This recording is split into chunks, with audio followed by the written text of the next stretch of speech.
Good evening once again, everyone. Welcome back to our channel. This is Medical Conversations with Dr. Koech, and May is the GBS Awareness Month, and we have some special guests today. We've been speaking to Michelle, and we've also spoken to Dixon. And last but not least, we are going to speak to Mia Koech, who happens to be my daughter. So Mia had GBS, or Guillain-Barré syndrome, just after her first birthday, and it was quite a journey for us because it was something difficult. We did not understand what was going on. Initially we thought she had meningitis, she had to go to ICU, and things just kept moving so fast. But luckily at some point it was figured out that it was GBS. She was started on treatment, and she was able to get out of ICU within a week and out of hospital after 2 weeks. And it took us quite a long ways to get her out of hospital, out of GBS and the weakness. It took us about a month of intensive physiotherapy, maybe a month or two of intensive physiotherapy before she could get back to her previous baseline, and another 1 year to fully get back to some form of normalcy. And it's been a journey for us because it was tough early on, but it also helped us to understand this disease, that we take care of patients with GBS. So Mia, welcome to the channel, and good evening. So to the people out there, people would want to know who you are. So maybe introduce yourself, tell us who you are, where you come from, and then we'll ask you more questions. So my name is Mia Koech. I come from Eldoret. I'm a GBS survivor. How old are you? I'm 13 years old. Okay. So tell us, so obviously I'm your father. And who is your mother? What's the name of your mother? Masi Karone. Dr. Masi Karone, Yeah. Okay, good. So you had GBS at the age of 1. Do you remember what happened? Do you remember that time? No. No. And at the moment, how are you feeling? Like, do you have any weakness anywhere? Do you struggle to write? No, I don't struggle to write. Okay. And sport activities, do you participate in sports? Do you swim? Do you play golf? Do you play football? I used to swim. I can participate in sports, but I choose not to. Okay. So you don't feel like you have any limitations following your GBS journey? Okay. And how is your academics in school? GBS has not affected my academics. How is your performance like? It's not bad. I'm sure you've read around GBS, especially now that we've told you as your parents that you had GBS at the age of 1. What have you read about GBS, and what is your understanding of GBS? My understanding of GBS is that it's a condition that affects the nerves, causing some sort of paralysis. Okay. And what did you understand about what are the causes of GBS? I'm not sure about the causes. Okay. Did you get an understanding of how GBS is treated, how GBS patients get care in the hospital?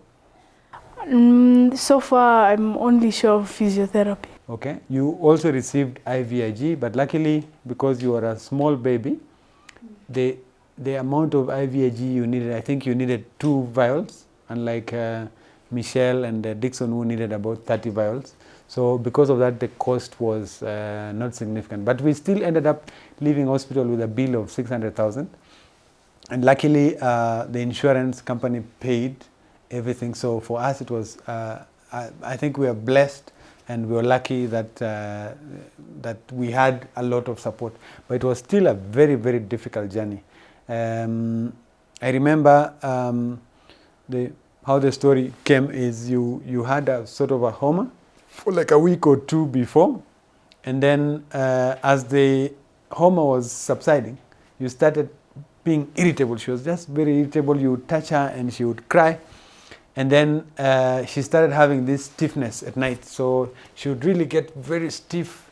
And initially me and Mercy kept asking ourselves whether we could be missing meningitis in the baby. But then she would be stiff at night, and then during the daytime she would be fine.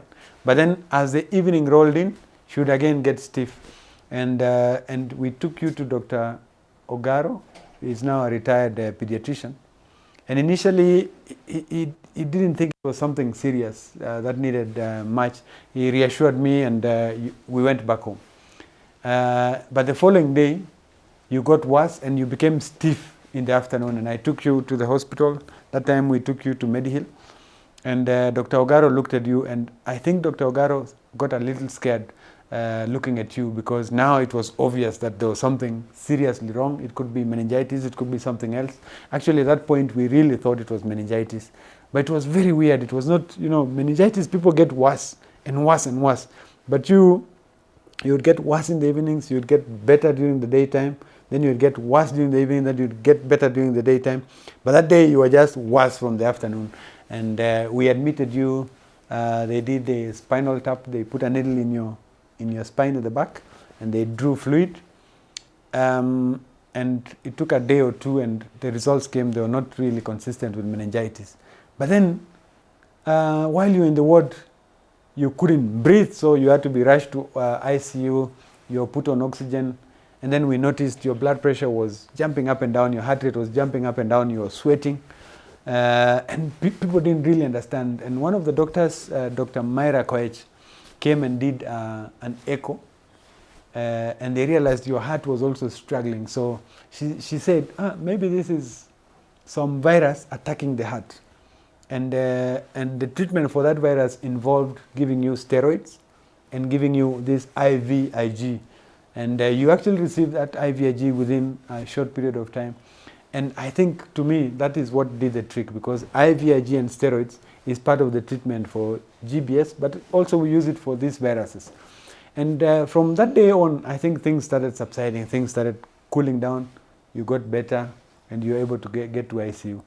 But I remember for that month or so, you needed physio, and then for the next 1 year, you were very irritable. She changed, she used to be a nice, happy child, and then suddenly now she didn't like being touched, she didn't like being disturbed, and I think it's because of the experience of ICU, the needles, and the pain. She was just in a lot of pain in ICU.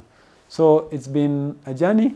It's now 13 years or 12 years since the diagnosis of GBS, and as a parent, I think I want to encourage other parents out there that GBS it's a rare disorder, but when it comes, it can be very scary. But with the right treatment and care, you can do well, and people do well, and Mia is one testament.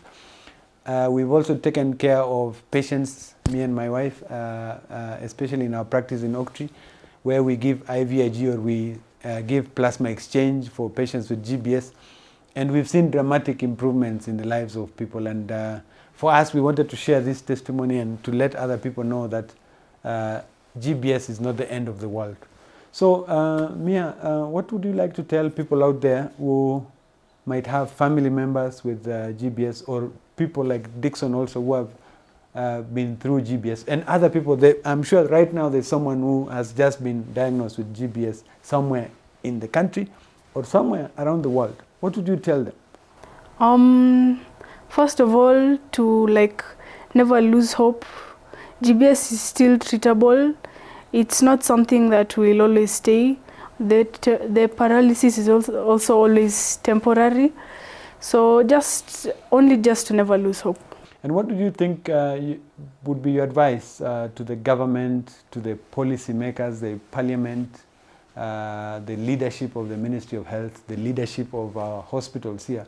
What do you think you can advise them to do to help patients with GBS? For people with GBS, I would advise them to spread awareness of this condition, and to the government, I'd like to ask them to make it easier for young parents and young children struggling with GBS. And for the hospitals here? Also for the hospitals to continue to keep up with the good work helping patients with GBS. Okay.